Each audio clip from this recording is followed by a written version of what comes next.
तर याला आपण ड्रिप इरिगेशनच का यूज केलं, याला आपण पाटाने किंवा थंडाने पाणी का दिलेलं नाही. तर तुम्ही इकडे पाहिलं तर याला आता आपण रात्री पाणी सोडलेलं आहे आणि कंटिन्यू पाणी चालू आहे. तरी पण तुम्ही जर इकडे बघितलं तर थोडासाच पोर्शन ओला दिसतोय, बाकीचा आपल्याला कोरडा दिसतोय. पण ह्याचा फॅक्ट असा आहे की हे guys, welcome back to new blog. नवीन ब्लॉगमध्ये तुमचं स्वागत आहे. तर मी आहे शेतामध्ये आणि कालचं जे टास्क होतं तेच आपण आज कंटिन्यू करतोय. तर तुम्ही कालचं ब्लॉग पाहिला असेल तर तुम्हाला माहिती नसेल, आणि जर पाहिला नसेल तर आपल्या यूट्यूब चॅनलवरती आहे, जाऊन तुम्ही पाहू शकता. तर इकडे समोर बघितलं तर हा आपण जो प्लॉट आहे तो पहिल्यांदा रोटरून घेतला, नांगरून घेतला, रोटरून घेतला, आणि त्याच्यानंतर आपण ह्याच्यामध्ये मक्याची पेरणी करून घेतली होती. आणि मका पेरल्यानंतर याला आता पाणी देण्यासाठी आपण जे ड्रिप लाईन आहे ते आपण अंतरून घेण्याचं काम करतोय. हा जर प्लॉट बघितलं तर आपण पूर्ण करून घेतला होता. त्याच्यानंतर याला पाणीसुद्धा चालू आहे. रात्रभर पाणी पडल्यानंतर तुम्ही बघू शकता थोडंफार ओलं दिसत आहे. तर याच्या मागचं रिझन आपण जाणून घेणार आहे. बाकी जर बघितलं तर या दुसऱ्या प्लॉटला आता पाणी लावण्याचं काम चालू आहे, जे की तुम्ही समोर बघू शकता. सबलाईन अंतरून घेतलेली आहे. ड्रिप लाईनची आपण सीताफळाच्या प्लॉटमध्ये आंतरपीक कांद्याचं घेतलं होतं, त्याला आपण ड्रिप लाईन केलं होतं. त्या ड्रिप लाईन आता आपण इकडं आणतोय आणि याला अंतरून घेतोय.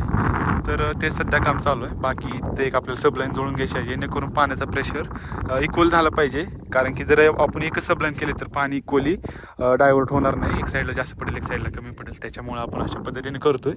तर याला आपण ड्रिप इरिगेशनच का यूज केलं, याला आपण पाटाने किंवा थंडाने पाणी का दिलेलं नाही. तर तुम्ही इकडे पाहिलं तर याला आता आपण रात्री पाणी सोडलेलं आहे आणि कंटिन्यू पाणी चालू आहे. तरी पण तुम्ही जर इकडे बघितलं तर थोडासाच पोर्शन ओला दिसतोय, बाकीचा आपल्याला कोरडा दिसतोय. पण ह्याचा फॅक्ट असा आहे की हे पाणी बघू शकता किती स्लोली पडते, आणि हे खूप डीपमध्ये भिजत जातं. खालून ते भिजत येतं, गार होऊन येतं, आणि अशाने काय होतं, हे चांगल्या पद्धतीने जमीन भिजते आणि आपल्याला लवकर पाणी द्यावं लागत नाही. पण पाटाने दिल्यावर काय होतं, पाटानं पण भिजतं, पण काय होतं लगेच वरचं रान हडकून जातं आणि पाणी असं पळत राहतं, ते खाली जिरपत नाही जास्त. त्याच्यामुळं आपण पाटाने देण्याऐवजी अशा पद्धतीने ड्रिप लाईनचा यूज केलेला आहे. आणि याने काय होतं, पाण्याची बचत सुद्धा होते, पाणी एक्स्ट्रा वाया जात नाही. आणि आपल्याला जर पाण्याची बचत करायची असेल तर ड्रिप इरिगेशन वापरलं पाहिजे. कारण की जर इस्रायल बघितलं तुम्ही, इस्रायलची टेक्नॉलॉजी आहे ड्रिप इरिगेशनची, त्यांच्या इकडे जर बघितलं पाण्याची खूप कमतरता आहे.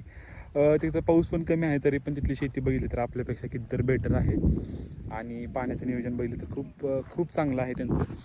तर ड्रिप इरिगेशन यूज करण्याचं हेच कारण होतं. तुम्ही जर बघितलं तर आता हे थोडंसं लिकेज आहे, आपण बंद करून घेतो, टेस्टिंग मोडमध्ये आहे.